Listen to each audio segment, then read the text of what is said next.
We love you! Hello and welcome to Tribe Talk, the Galway Hurling Podcast, with me, Patrick Earley and David Connors, where each week we'll discuss and divulge all the goings-on in Galway hurling. We'll be taking an in-depth look at the club scene and of course focusing on inter-county, in this Shane O'Neill's first year at the helm, all of which we'll do in the company of some special guests and former Galway greats. So do come along and join us on Tribe Talk, Galway's dedicated hurling podcast. Well, it was a Halloween-like no other on Saturday night. Unbelievable night in Croke Park, as we said. Brilliant start to the campaign for Galway, beating Wexford by 13 points and then 127 to 17 points. Myself and David here to chat you through it. David, you're in the analysis position this week because you were one of the lads lucky enough to get up and have a look at it. So brilliant night in television, but up in GAHQ, no doubt.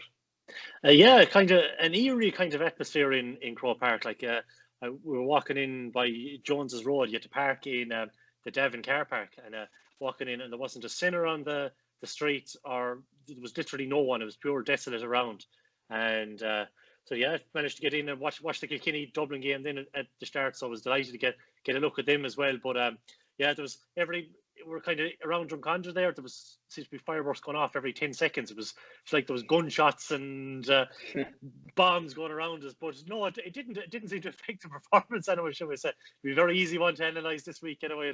An enjoyable one for anyone listening as well, I'm sure, because they were fully deserved victors as a whole. But yeah, no, blessed to be there, Patrick. I'm sure you would have loved to be in there yourself if work didn't kind of take over. But yeah, no, fantastic. Jesus, you couldn't. Very little negatives we could really take out of the game, to be honest with you. That's it. And like, even chatting last week with Franny, like, you know, looking ahead to the game, you know, we were confident of a win, certainly, but none of us kind of predicted this sort of performance. And, you know, it was a lot of it is down to Galway. A fraction of it is down to Wexford being poor as well on the day. But to focus on that would be doing to do a disservice to our lads, in fairness, because they hurled them off the field in every sector. Like, you know, you would have expected, like we were just chatting there before we came on, you would have been absolutely delighted had they just got out of there, having played red raw useless, and had they got out and won by a point, you know, we would have been thrilled. And then looking to build towards Kilkenny then in the Leinster final. But now you're going in after a performance like that, and you're parachuted straight back into the conversation as Liam McCarthy contenders. And, you know, we always held ourselves in that light, but certainly outside the county, you know, the talk about it wasn't too hectic. But we're right back in the picture now, and to be fair, you know, management deserve an awful lot of credit for the team they picked, and, you know, giving lads a chance in their first championship game, and to play three debutants, and even I suppose you could probably nearly include Sean Loftus in that bracket too. Was the biggest game he's ever started, probably his first championship start. I could be wrong in saying that, but certainly one of his first, definitely the biggest game he's ever started in championship, along with Aina and Shane Cooney and Finton. You know, takes a bit of courage to throw that many lads in, all in the same sector of the field. You know, it's a lot easier for his championship debut, but the lads all rose to it and probably nailed on their spots for the next. Although, you know, with the likes of Dahi and David Burke to come back in there as well, not easier said than done, but no, outstanding for a first day. And you know, the thing is, they're only going to improve from this, really, aren't they? Oh, absolutely. That game will bring the likes of the three debutants, or the three lads who made their first championship start, should I say, on so much. I suppose just talking on the three lads, I thought Ian Murphy was fantastic inside and goal. Knocked three goal bound efforts, we'll say. His puckouts were fantastic throughout. They were, you know, I think mostly he went long. You know what I mean? In the modern game, you see so many teams wanting to go short and, you know, kind of work it through the lines. But Galway were still more than happy to, you know, drive it in, say, to Wexford territory, and, you know, they came up with the majority of possession from the battles. I think I don't know the stats there. I don't know if you got to look at them, but I think in the second half they went long. The 12 puckouts all went long, and I think Joe Kenning was the only one to win 2 clean catches. And after that goal, we won the rest of the puckouts on the deck. Like, you know what I mean? So it's a fantastic, you know, a fantastic achievement, you know, effort by the player, should I say. Just that alone will show the effort and endeavour and work rate that the boys put in around the dropping ball, and they definitely wanted it more. You touched there on the tactical setup beforehand. I think the boys deserve a tremendous amount of credit as well. The management team, just to echo your sentiments. A lot has been talked, say maybe John Kiley and his switches with dropping Kyle Hayes back to wing back maybe and centre forward, but.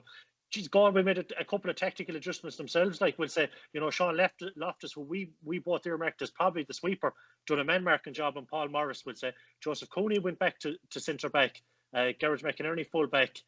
Shane Cooney was left as the loose man. What else was there? There was Pádraig Mannion was midfield. You know what I mean? Which was touted beforehand, but we weren't 100% sure if he was going to go there. And then you had Cahill, at centre forward as well. Those were probably the big changes. Like those changes alone were absolutely massive for Galway. They probably brought a certain freshness to it as well, because these are lads who've probably been playing in kind of those positions during the club championship, you know what I mean, or in a similar enough roles. Particularly maybe Pádraig Mannion, and I thought he was fantastic around the middle third. Just moving on, I suppose we're in a great position now. You know what I mean? Like we have a Cote Kilkenny in 2 weeks' time. Where even if we lose, we're not out of it. You know what I mean? You'd be hoping you'd win, but even if you lose, you're not out of it. So you still have 2 more games to look forward to, and it's plenty of hurling maybe to take us nearly to December at this point anyway. Yeah, it's worth a lot, isn't it? That's for sure, because even as from experience in 18 as well, like we know when games are going to be played in such a condensed period of time, having as few as possible, and especially with COVID and everything, and bringing other teams into it, that sort of things, like the less games you can play, ultimately to get to where we want to go, the better for the lads, that's for sure. But 100%. No, just and even on the setup, David, because all we could do really last week was speculate as to where lads were going to play, and we saw kind of a definitive enough sort of shape to the lads on Saturday, and how they looked to play and how they took on Wexford at their own game in many respects, and what I really like is the ability that they have to play it whatever way it comes. Like you look at Limerick, and it's an awful lot of short ball. They're excellent at it, like no question about it. And Tip and Cork, they're pure hurling, like and they can, in fairness, they kind of play it every way as well. But I thought our lads, like there was times that they were happy to work the ball out from the back, and other times where they're going long, and even with the puck outs, one of the main reasons anymore is because they don't believe they have the ball winners to retain possession when it goes up there, because if they were confident they'd win the ball 40 yards out from the opposition goal, they'd certainly do that rather than winning it 20 yards from their own goal, so I think we have that in our armour, that we have ball winners up there, and the day of catching 7 or 8 puck outs a game clean, it's gone really. Like you don't see it at Tommy Walsh anymore, ducking balls out of the sky from right half back or any of that crack, like so Joe's 2 takes are actually they were a very welcome sight I thought in the second half, because you think back to 2012 and when he was inside full forward for Galway, and the goal against Kilkenny in the Leinster final, when he caught a ball over Jackie Tyrrell and buried it, it hasn't really been doing an awful lot of that. That's not really down to him, it's just again down to the development of the game, so to have that confidence in your players, and then especially when it's in the air, first of all, when it hits the deck too, that the players are going to swarm in and win the breaks there. Galway absolutely destroyed Wexford in that middle third, and that's the wind of most games really these days, isn't it? Absolutely, it's so critical of just getting on top there, and that's why all these teams are on about that this sector is the war zone on the field, and this is the one we need to get on top of. Long gone are the days where you have 6 out and out forwards and they just stay in their they stay in their 10 or 12 channel, or 13 or 15 or 11 or 14, should I say. They're lads now are capable of interchanging so much and switching sides, and like you've even said someone like who probably was a bit unheralded at the weekend, and I think we were touching on before we came on air as well, was Conor Cooney. Now I heard a lot of commentary afterwards and stuff like that. A lot of people thought, geez, maybe he didn't have a great game, but I actually thought he had a super game. He was kind of a hard working wing forward. Out in the past he would have been maybe an out and out scorer. We would have relied on like lads to get him the ball and him to finish it, or pop it over the bar. Whereas his role in this team was something completely different. He was up and down that channel there, the right wing, will say, up and down like a yo-yo, and he's you know, he covered a huge amount of territory, and you know, he showed for puck outs, and he even caught one, I think, back in his own 45 as well at one point, which was a big take at the time. You know, I think it was in the second half he managed that, but yeah, no, just someone like that. That just kind of highlights it. But you have alongside him, then you have Cahill as well, who was kind of dropping deep as well, and he was, you know, how you'd probably describe his performance would be more like from my viewpoint anyway, would be a hard-working centre forward. We'll say, you know, we know Cahill Manning is as much skill as anyone in the country. Never mind the county, but you know, when you add this increased work rate that he brings to proceedings as well, you know what I mean? He was back, he was Heston and Harry, and I think there was a point in the second half as well where he got in 2 flicks, you know what I mean, that ended up on turnovers, you know what I mean? He was back, he was hooking, he was tackling, he was blocking, and they never let Wexford, you know, Wexford tried to go sharp at the puck outs, but they never let them out really easy. And, you know, when they did, they were happy enough to concede possession for Mark Fenning's, you know, puck outs, give it to, you know, your Simon Donoghue or your O'Connor back there. But once it crossed the 45, Galway were, you know, they were up in the Wexford faces. They were, you know what I mean? And then if Wexford delivered it along, they had bodies in around that were crowding Wexford out in attack, you know what I mean? There was so many, they were just ruthless and they were relentless, and you could just see, you know, that maybe the defeat of last year really, you know, stretched them. There was an additional hunger that was there that maybe, you know, that was perhaps maybe lacking a small bit last year. Now, maybe hunger isn't the right word, but there was, you know, maybe it was a freshness, we'll say. Maybe that might be a better adjective to use. And, you know, lads look rejuvenated after, you know, coming in off the club championship. You know, the way Leinster County wasn't on their shoulders for a whole year, we'll say. You know, they could take their mind off it for a while. You know, they could focus on the clubs, and you know, there were so many lads that brought their club form into it, you know what I mean, last weekend. You know, it was incredible. You know, we mentioned on the two debutants as well with Shane and Fenton. You know, they were probably two of the standout players in Galway in club championship this year, and they fully deserved. And O'Neill, in fairness to him and his management team, they stuck to their word. They said lads that were performing in the club championship would get a jersey, and you know, there's no question about that now. They have stuck to their word, and the boys fully deserve it. But just on it, it was a structure-wise, I suppose we'll probably line out. It was kind of Sean Loftus was a man marker, you know, so he started cornerback. Garage was fullback. Shane Cooney was kind of the loose man. He was in cornerback. Then you have I had it as Aidan Hart, who was tracking Rory O'Connor. You know what you'll get with Aidan Hart. He's kind of a bit of experience in that lineup as well. You know, kind of a fresh kind of defensive setup. So I know Rory O'Connor scored 3 points, but you know, Hart kept him reasonably quiet because O'Connor's a serious danger. After Chin, he's definitely their best forward. Like, Joseph Cooney was centre back then, and they had to remove Chin from him because he wasn't getting much joy. Because, you know, as we've said it before, Joseph Cooney's probably if not the one of the best sixes in Galway, if not the best. And you know, he mightn't have been a highlight reel performance, we'll say, of catching ball, but he was stuck to Chin. He didn't get a whole lot of joy, so they switched Chin and MacDonald, and MacDonald came out on him then. And needless to say, MacDonald didn't get a sniff either. So that left, you know, Fenton was the last one then, and sure, I think we have it on the stats there that Fenton, you know, he turned over more ball than anyone. He caught a couple of serious high balls. We thought the last one for finish looked a bit dodgy, but apparently I think he's by the sounds of things, reports coming out that he's okay. You know what I mean? It's not long-term injury anyway now, so which is great news. What else just to kind of add? I thought the freshness of Porrick in midfield was excellent. Johnny Cohen as well was another one that you know what I mean. That I thought had a fine performance. His detail was to stick with Dee O'Keefe. Would say he nabbed a point. Dee O'Keefe basically didn't hit a ball throughout. So you know, you're going well. I know we're going to touch on the forwards later on, but what kind of caught your eye, kind of defensively, maybe from a Galway standpoint, Patrick, or what kind of it was most, you know, telling from the telly? Because we might have seen different things. There's some things you might see on the telly that you mightn't see live, and vice versa. Yeah, well, like I had to. We were chatting before, and I was asking about Joseph Cooney. Like, I was like, what was his role, or where was he playing, what was he doing? Because on television, I think most people will agree with me. You hardly saw him, like, you know, and that's not even a criticism, like, you know, because that's the best work a back can be doing is if he's not seen, provided his forward, his opponent isn't seen either. You know, he pulled on the ball in the first half, and then he got one unbelievable disposition near the very end, you know. But that aside, it wasn't like, as you say, a big commanding, dominant centre back performance. But that was probably because they were keeping the ball away from him. They didn't hit high ball down on the centre back channel, we'll say, you know. Because, as you say, he was so effective in the role he was doing. And you know, Franny spoke last week about his role in attack and how effective he was for them there. And again, kind of the the idea of him being sort of an unsung hero in the whole thing. You know, so I think him at 6 is going to be huge going forward. I don't see it deviating really. I think he's found his home there, and even last year in Nolan Park, he was huge back there as well. Like, you know, so I think, you know, he's a guy who you can designate to pick up.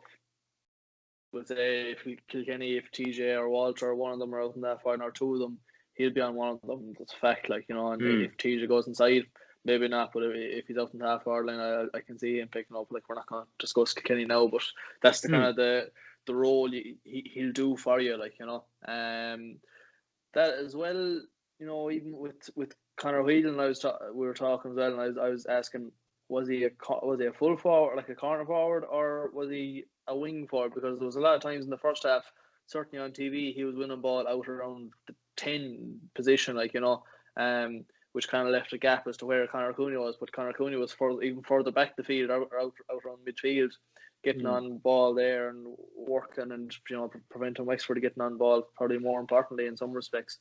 But he created all that space for Whelan to work in, like, you know. And in fairness, whatever way the ball was coming to Whelan, he was winning it. And the same you have to say for Brian Kincannon. And Flynn didn't get the same sort of supply, in fairness, but, you know, you saw the ball he won for Whelan's first point over right in front where you were in the Hogan, David. Like, caught a lovely ball right just a couple inches above the ground and laid it off to Whelan. Like, you know, it's hugely important when you have the lads withdrawn, the half-hour line withdrawn, that you have faith in your full forward and to win their own ball, and that they're able to win their own ball. Like, if you look at Limerick and you took Galan out of the team and his ball winning ability inside, they wouldn't be half the team they are. He's so important to what they do, like, you know. And we have that as well with Kincannon and Whelan and Flynn. In fairness, I thought there was a big step up in his performance from previous campaigns, you know, and you'd be hoping that, you know, he'll come on again for that. And, you know, he got a point in the second half, and he won his free for another one, which he ended up putting over the bar as well. So, you know, and even Conor Cooney was very close to having both a good game off the ball and on the ball, because, you know, he had a couple of shots that just went wide on him. But no, I thought I just the hunger and, as you say, the freshness about them. You know, even the couple of position switches like Park going to midfield, you know, that rejuvenates a lad. Like, you know, and lads outside the county wouldn't have thought, you know, that's not somewhere you're going to see Park Mannion. Whereas we've seen it in the club, we know how effective he can be, and then he just showed what he can do there as well. Like, you know, so I thought those sort of roles, like, you know, Park going to midfield, Joseph centre back, Conor as, I suppose, not the target man, the scorer that we would have seen him in previous campaigns. I thought that all added to it hugely, you know. Couple issues I thought that they needed to iron out, and they did iron out, was Wexford had a bit of joy running at them in the first half, especially down the middle. Like, you know, Finton made a vital intervention early on off Aidan Nolan, and Aidan made a great save as well from Matthew Hannon just before half time. That came from a mistake, all right, now from Shane. He kind of ran over a ball, but, you know, they had a small bit of joy going right through the middle, but in the first half. But after that, they really shut that down, and they took over in every sector. Like, really, didn't they? Like, you know, because at the water break, you couldn't have seen. You would have said this game is going to be tight. Galway weren't clearly better or anything. You know, it was fairly even. But from there on, it was just they flicked the switch, and Wexford went the opposite direction, and they just dominated, really. Yeah, but just on that domination, like, it's I suppose people a lot of the commentary this week has been that Wexford, you know, were very below par, and probably there is an element of that, but there's an element as well that Galway didn't let them hurl, like, you know what I mean. They had all their matchups spot on. You know, technically they looked a lot better side. Damien should I say. Davy spoke afterwards. Davy Fitz afterwards that Wexford tried 4 different formations, and none of them worked. And he's just before his expletive-filled rant but he was not a happy man anyway. But I don't think, like, in terms of my understanding of the game anyway, and how I looked at it, was that, like, Wexford could have came with anything there the last day, and they wouldn't have beaten Galway no matter what they came with. You know, I know some people would say he threw the players under the bus. It's not something I'd agree with. Most of his comments were we, And I thought he did take some responsibility for the defeat, which some people mightn't have, you know what I mean, have seen or read into. I just don't think they were let her. Like, I don't think I know the performance in the second half was particularly poor, but Galway just cut loose towards after the first water break, should I say, and after that lead was built up. And Wexford aren't really a team for chasing a game. They kind of need to be ahead or there or thereabouts, you know what I mean, to be in with a shot. So when Galway extended, I think they hit 1-4 without reply there just afterwards, and I suppose they had a chance to score, which was kind of a turning point where was it Cahill that found Conor MacDonald, and Conor MacDonald got up and he gave him a Dunton to the back, and the referee lines to win the ball. And after that, then I think it was ended up that Galway, you know, that would have brought it back to 9-9, and I know it probably wouldn't have made much of a difference, but just kind of silly stuff that we didn't. There was none of that from Galway.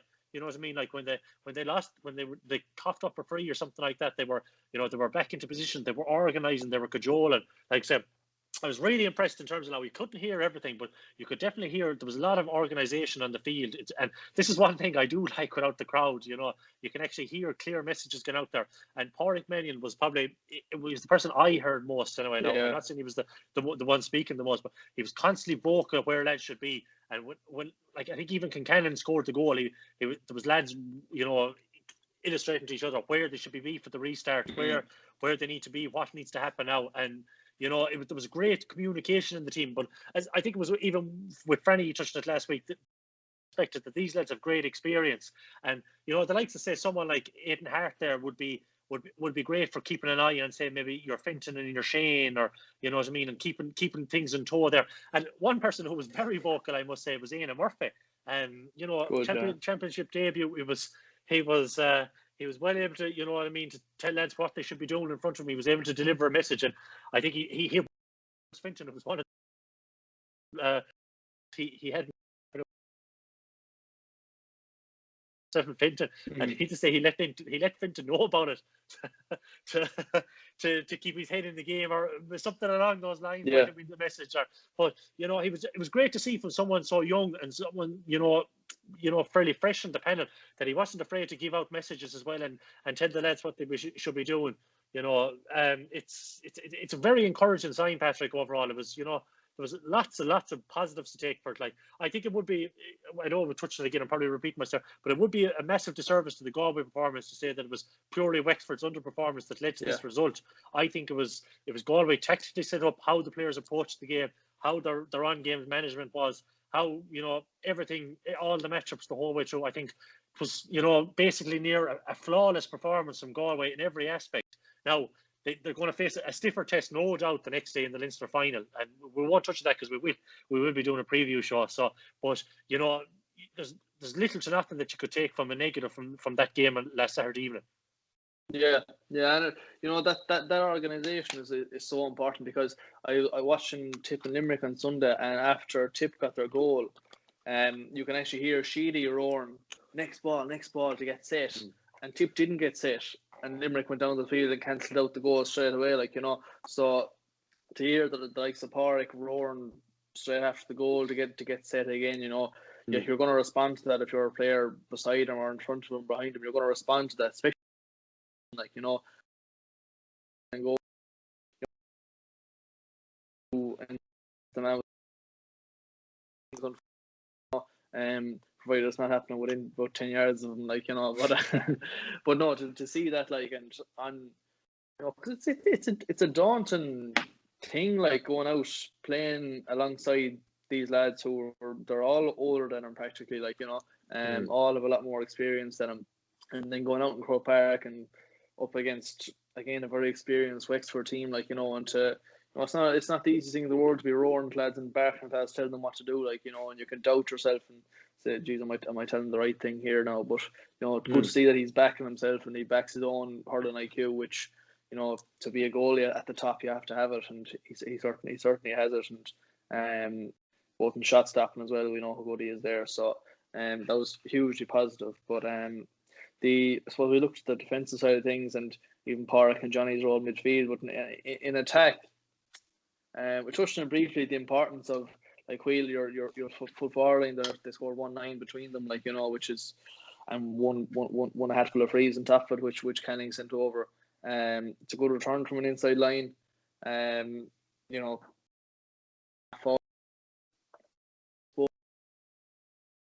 like, you know,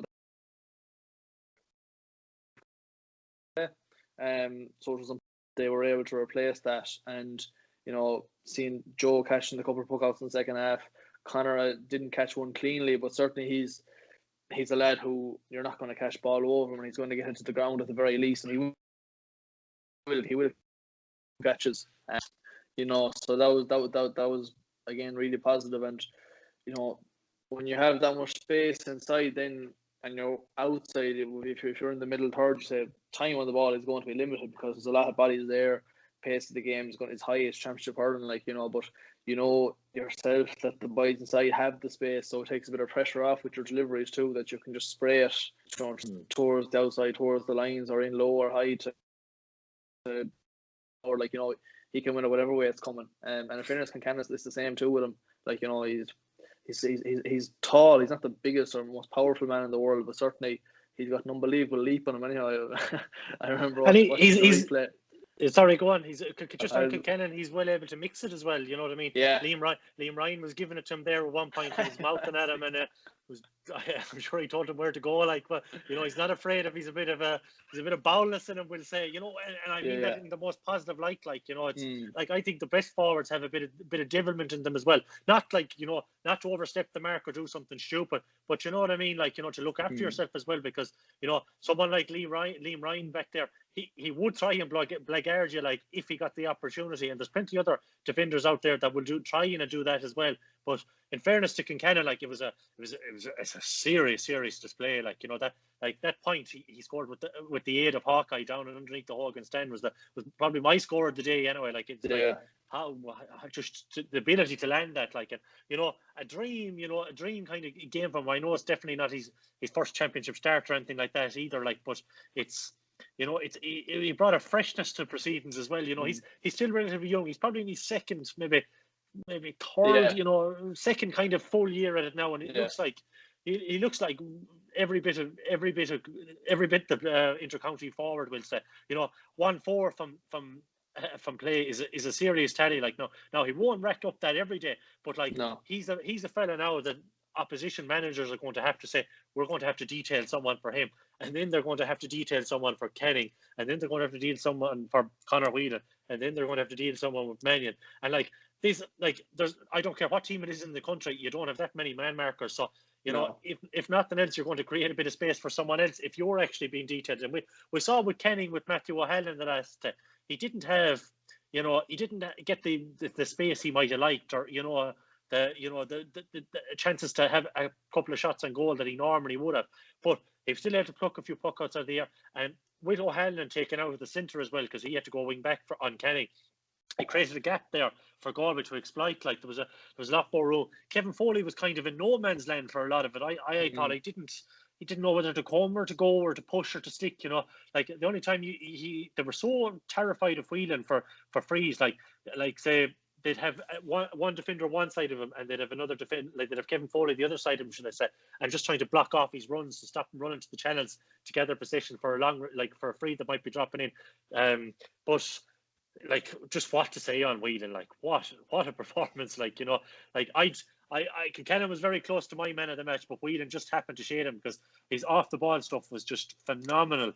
Like, I think he's a lot of other national media picked up on it. Like, you know, this weekend, just his work rate off the ball is a nightmare for defenders. He's able to win his own ball. I think other than Kenning, he was the only one to make a clean catch from our restart as well. But like, even if he doesn't, he's still probably, when the ball hits the deck, he's a favourite because he's had to get his body in there, and there's no shoving him off. He probably could have had 2 goals in another day as well. You know what I mean? He was pulled back by Colm Lyons when he was about to unleash a rocket. You know, which probably should have kept going, the referee. And then he had, you know, Conor Cooney delivered a wonderful ball across him, and he was just inches away. Very unlucky. Now, it wasn't his fault. The defender did well, but like, he's close to, you know, if not the best.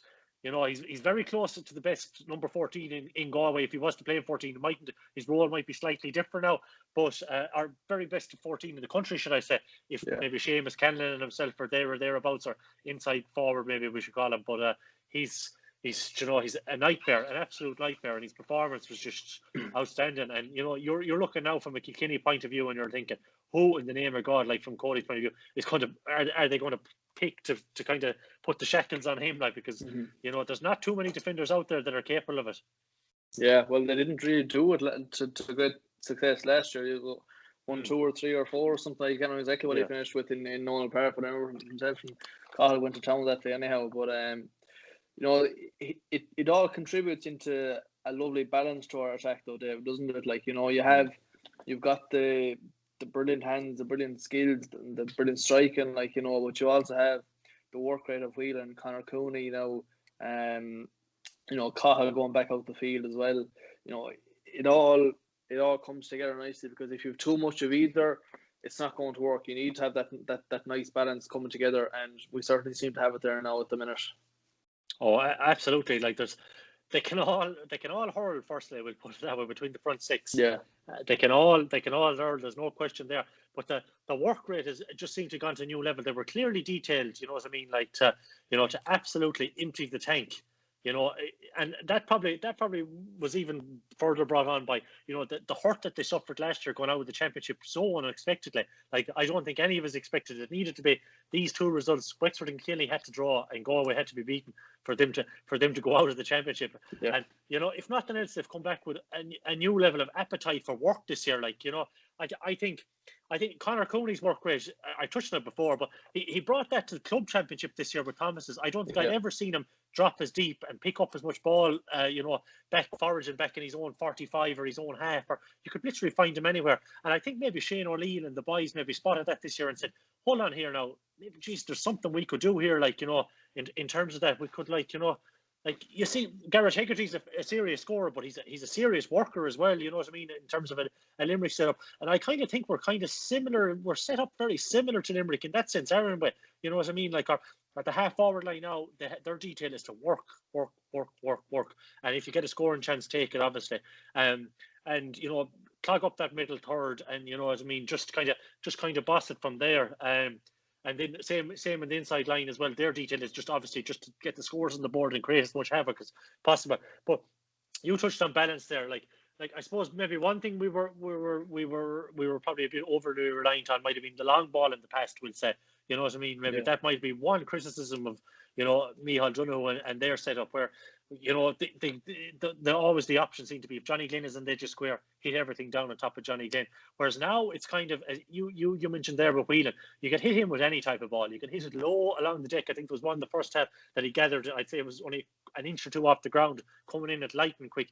He's able to win his own high ball. He's able to win it no matter, a diagonal ball coming across the field. He's able to get it underneath the high ball. Like, it was him that kind of broke the ball towards Kincannon, like, because they were so worried about him under that dropping ball. It's such encouraging signs. And like, as you mentioned at the start as well, that we would have been delighted to come out with a 1-point win. Like, Jesus, we have to be over the moon with a 13-point win. Like, because so many people throughout, the country, maybe not in the county, had wrote Galway off. And now, after one game, they're automatically now probably, in a lot of people's eyes, probably the most likely to challenge Limerick, for All Ireland honours today, because they match up with them physically, they match up with them for hurling wise, and we have a panel now also that can, like, Limerick's biggest strength maybe it could be arguably their panel, because they've so many lads. I know they're missing a few this year, but if you were thinking, like, we started that game with, like, David Burke and Dahi Burke, multiple All-Star winners. Adrian Toohey, he was probably he was an All-Star nominee in 2017. Like, showed the level of performance he can deliver at cornerback. You have young emerging talent like, say, TJ Brennan and Evan Nyland, who both came on. I think that was their championship debuts, I'm not sure. And then you have someone like, say, like Sean Linehan, who was probably maybe arguably one of the best forwards in the club scene, if not the best. So, the options are there. And we look at the squad as well. Like, you're just thinking of it there, like the lads that didn't even make the 26th last year, your Jamie Ryans, your a few more like these lads, your Connor Walshes. There's plenty more lads that are probably just missing off the top of my head now. But, pound for pound on that show now, and it's very easy to be talking, very early to be talking about All Ireland. But you'd have to say we are probably the best set up squad-wise, maybe tactically, maybe technically, maybe physically, to compete with this Limerick team. Now, you still have a long way to go. We probably, if we're to meet them, it'll probably be you know, it could be an All-Ireland semi-final or final. So we've still have plenty of bit of work to do before that, and we shouldn't probably be looking too far down the line. And we know Kilkenny are going to up it 20 times what they delivered against Dublin in the second half the last day. You know, because Jesus, nothing more than they love coming in now as underdogs and saying, Jesus, everyone's written us off. And you know, you one thing's for sure, you won't have Kilkenny waving the white flag anyway, like maybe Wexford did the last day. But the signs are fierce encouraging, and you know, geez, I can't wait for Saturday week already. I'm already counting down the minutes here on my clock, and you know, we'll see what it brings. But you know, you'd be really, really confident in this group of players now, and confident that they could, you know, very well. They could easily win a fourth Leinster title next Saturday week, should I say, and go one further. And you know what I mean. You know, get back to an All-Ireland final, and you know, you'd never know what happens from there. Absolutely, yeah. No, I think you sum things up fairly well there. But just one other thing I want to touch on was that national narrative, and it does my head in that we're reliant on Joe Canning. Like, oh my God, I'm so sick of hearing it. I don't know about you, but like in my eyes, like first of all, you can't win All Ireland if you're relying on one lad, you know. And 17, we certainly Joe wasn't the reason we won the All Ireland. He was a part of the reason we won it. But like certainly 5-6 years ago, we were reliant on Joe. Like, you know, there was those games there where he was absolutely phenomenal and consistently that way. But like, there's so many other lads there now that have taken the burden off him for a long time now. You know, we haven't relied on Joe in my eyes anyhow. You know, certainly that last 20 minutes against Tip in 17th semi-final, he was outstanding. You know, he was a big part of the reason we won that day. But you know, it was other players that got us in the position to where we were in a position to win the game, and he was the one that got us over the line. And huge credit to him. And even like, you know, the last day he came up with a few big plays in the second half. You know, laid off a lovely ball from Pádraig Mannion for a score, and we mentioned that the couple of balls, the sideline, which was out of this world in the second half as well. You know, but like the reality is, like as he said himself a couple of weeks ago, he hasn't played Championship in nearly 2 years, barred the few minutes against Dublin last year, like, you know. And people write off last year as a disaster, which it was in terms of where we exited.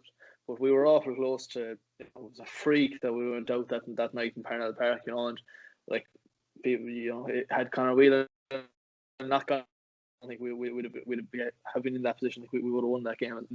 I think anyhow. And had they got through that, God knows where they were going to end up, because you know we saw a flash of what they were capable of in Nolan Park. You know, that level of performance would have got them possibly to another All-Ireland final and maybe to win it. Like, you know, but you know, if they continue in the sort of trajectory they're going on now, with the lads hurling as well as they are, and you know, the competition that you're talking about there, like, there's no reason that we can't be hoping for a long year that, you know, doesn't end, please God, until a couple of days before Christmas Day, because that'll be a Christmas like no other anyhow, that's for sure, wouldn't it? Yeah, wouldn't it? We won't even talk about the celebrations afterwards. Imagine how painful it'd be not even to enjoy it. But we'd find some place. I'd open up a beer or two in front of the television and rewatch it again or something like that. But you touched on there that national narrative, and that's something that's fierce and I'd imagine it would have annoyed the rest of the players for a while too, about, you know, this Galway team or a one-man team or whatever. Like, what did Johnny Glynn say after he was asked about it before? Was it against Cork? It's not for air. No, we won't say exactly the term he used, but that's the truth. And I think the attack is even better now than even, you know, those times, or maybe perhaps even better than 17, because Whelan has taken it to another level. Like, say, Conor Cooney's probably changed his game a small bit. You have, like, say, Concannon who's come in, who's, you know, outstanding young hurler. Like, you know what I mean? Like, he'd probably be, you know, he'd be really right up there with some of the best young attackers in the game at the moment. Like, so, and then you have Cathal Mannion, who's just gone to another level physically as well since that time. Like, he's developed. You can see the work he's probably put in away from the field, you know, in the gym, and you know, he's turned into a bit of a powerhouse there, and for his space and style, like, he's just unbelievable. Like looking at that Galway attack, like, there's probably 4 of them maybe that probably would get on any team in the county, like, or in the country, should I say, if not more. Like, maybe questionable, maybe I'm being very generous there, but then defensively, then in terms of the, you know, this one-man team narrative, like you've Dahi Burke at full back, right, hypothetically, or you've Garage McInerney who was in for, he was in contention for Hurler of the Year in 2017. Your Pádraig Mannion, who was probably my Hurler of the Year in 18. You have like Finta Burke and Shane Cooney, two unbelievable talents as well, and probably, two of the best young players in the game as well. Like there's just quality all over the place. You have Conor Cooney, who we barely mentioned, and he was Leinster Hurler of the Year in 2017, and he enjoyed a fine year. On his day, he could, he can rack up a cricket score by himself if things, if he gets enough possession and stuff like that. But it's a strange narrative that they're still kind of going with this, and then they're surprised in, like, national pundits and stuff like this, when Galway do end up winning, and Kenning is a quiet game, like, as if this is some amazing shock that suddenly, we've hurlers out of nowhere, and where did these lads come from? Like, it's where we haven't won, what is it, 4 out of the last 5 minors, and I know there isn't a whole pile of them there, but like the quality in Galway Club Championship this year was there for everyone to see. Like, anyone that tuned into streaming games, or any, or anyone that managed to get in while there was attendances allowed, the quality every time you took the field. It didn't matter who was playing. There was always a player or two there that you'd be saying, Jesus, these lads are absolutely top notch. Our squad is unbelievable depth wise. Like, it's probably as strong now squad wise as we've ever been. But I couldn't agree with you more in terms of that narrative. It's something that would frustrate you, and it's always the first thing after a Galway win. It's like, and Joe maybe mightn't set the world alight from play or whatever. It's certainly, geez, and Galway managed to do it without Joe Kenny. Well, geez, they're 10 different scorers the last day. Like, Like, it's where is he going to get that? You've like people like, what was it, Sean Loftus, Shane Cooney, and Finta Burke at 4 points between them, from defence alone, and then you've Colin Pádraig chipping in with 2 each, and even Johnny Cohen having a point, and sure, that inside line is, you touched it as well. You mentioned it, 1-9 from play. Like, sure, geez, if your inside line scores 1-9 from play, you'd expect him to win 99% of your games, wouldn't you? Really? Yeah. No, absolutely. No, I think we're in a great position going forward anyhow, and you'd be hoping that, Joe's probably not going to have as difficult an assignment, because it's something he's always struggled though, the games against O'Hanlon, like, he's never really got certainly dominated him. He might have edged him in a couple of games, but it's always a tough challenge, because O'Hanlon is excellent as we know, like, that second half performance was encouraging, I thought, and that'll bring him on a lot too, because it has been a long time, like, since the final in 18, and it's a different pace, and even that game Saturday, it's going to go up again a notch or two for Kilkenny, like, so they'll have to respond to that as well. But in saying that, like, that game is going to bring on our lads as well, and good and all as we were, and all the credit we're given to management as well, a lot of it is down to the players themselves, because there's only so much management could do in the 3 weeks or so that they had with everybody in the squad. Like, it wasn't like they picked them up from nothing and got them to this unbelievable level in 3 weeks. Like, they played a huge part in it for sure, but the players, you could see the hunger and drive in them, and that communication that you're talking about on the field it all lends itself this picture of a team that are just hungry for, probably in many respects last year, now looking back on it, it mightn't have done them any harm at all. Got that hunger back.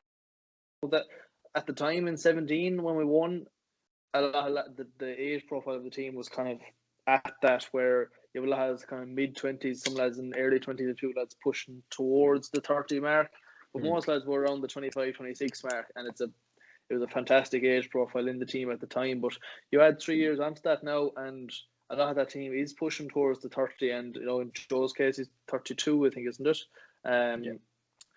So the time does run out at a period, like, so are that team going to be as good next year? We don't know. So why not make the most of this year, and please God get on a run, like, So I think that's the attitude they certainly looked like they had the last year, that they want to make this year count. This is All Ireland, no more than the one last year, and no more than the one next year is going to be, like, it's the medal at the end of the day, and the recognition in the history books is the exact same, and it'll certainly mean every bit as much to whatever county does win it in the end, like, So I think that's the attitude the players seem to have, and it's what you want from them, really. So you'll be hoping, that this is the first step in the road in a long road, hopefully, you know. And the only way is up for here from here, you know.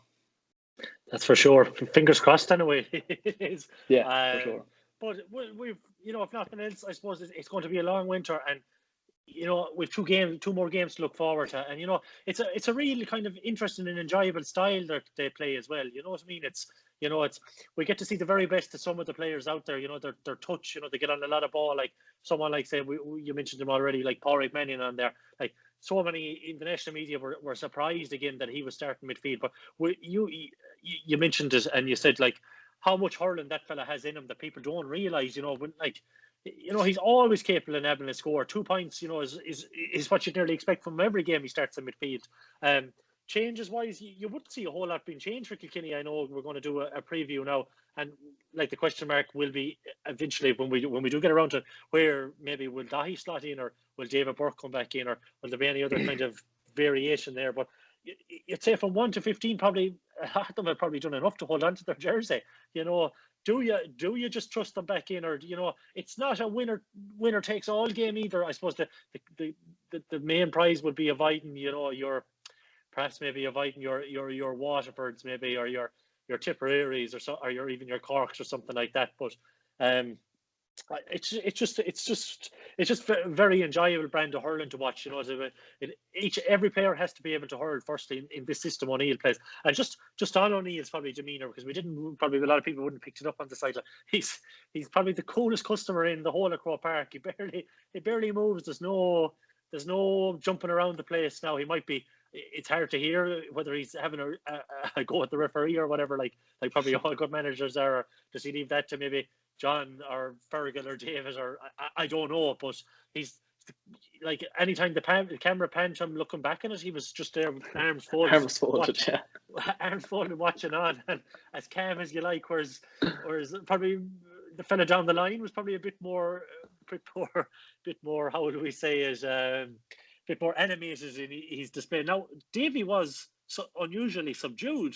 Like he wasn't. You mentioned in the previous show ahead of the game that the RT might have to get a beep button for the couple of 4-letter words he could be saying afterwards. But I didn't hear a word out of him, to be honest with you. A couple of side words. He didn't seem to be moving up and down the line like he normally is, or you know, going berserk, we'll say, jumping up and down the sideline. It seemed to be strange. It seemed to like almost like he'd given up hope at some point, which is very unlike him as well on the sideline. I expected a bit more energy, and maybe in the point a lot of people made that maybe he and Wexford feed off the crowd an awful lot, whereas Galway probably don't in the long run. If anything, at times the supporters might agree with me, but sometimes Galway support can you know, put a bit of pressure on them that mightn't be, you know, mightn't be warranted. A lad might miss a point. The next thing you hear these groans from the crowd. We're notorious for that. We're good supporters in our own. I've done it myself, but sometimes you can hear these groans instead of maybe. In terms of Wexford, they could be more likely to give it a small bit more encouragement or a cheer or, you know, a clap, you know, whereas Galway at times can be, you know, a bit wishy-washy, you know, if things aren't going our way. But maybe not in the last 2 years. Maybe I've been very harsh there now. Or I get myself. Don't alienate our viewers. So yeah. I'm sure someone will tell me. I'll hold my own hand up and say I at times I can be as bad as anyone for this. It's like, oh Jesus, but no. But over the last 3 years or 3 or 4 years, I couldn't. In fairness, I couldn't probably nail that in Galway. But just in terms of the crowd, maybe it helped the debutants, if nothing else, from our perspective. Like, you know, there wasn't this big pressure of maybe, you know, what would Wexford have brought to it? Maybe 50, 60,000 of a crowd there in Croke Park. It was you know, I know they realised there was probably 100,000 watching from home live on telly, but it was probably a good opportunity to ease a few of these lads in. And I suppose Éanna and Fintan probably took like it to a ducks to water. They kind of were confident and assured from the offers. Maybe it took Shane Cooney maybe a small bit longer to grow into it, but when he did, he was as confident as any of them, and he looked a real part out there. But maybe initially he didn't know whether he was, you know, where exactly he should be going in terms of that loose role, or, you know, it's a difficult one to know what to do against Wexford because they've everyone so deep. Normally you'd be kind of standing near an out and out centre forward, and you'd be kind of, you know, stopping the long ball coming in. But no, just plenty to look forward to coming down the line anyway. And please God, now we can go on a bit of a run. And what is it? 3 games now, 3 wins to win an All-Ireland final or to win an All-Ireland. So, if ever there was a chance to do it, it's probably this year. You'll never get a game where you have less in the future. You'll never have less games to win, should I say, to win an All-Ireland. So that's a huge boost. Absolutely, yeah. Well, we're a quarter of the way there anyhow, but we'll be back. We'll be back next week to preview and look ahead to the Kilkenny game, the Leinster final. So make sure you come back to us for that, and make sure you like and subscribe to the YouTube page and also on SoundCloud. So hope you enjoyed the show and enjoyed the performance last Saturday. I know we certainly did, and looking forward to a lot more, please God, over the next couple of weeks. So see you again next week, and enjoy the weekend. I suppose free one now with the footballers off and everything, but sure, what can we do? Plenty of sports still to watch, so we'll enjoy it anyway, that's for sure.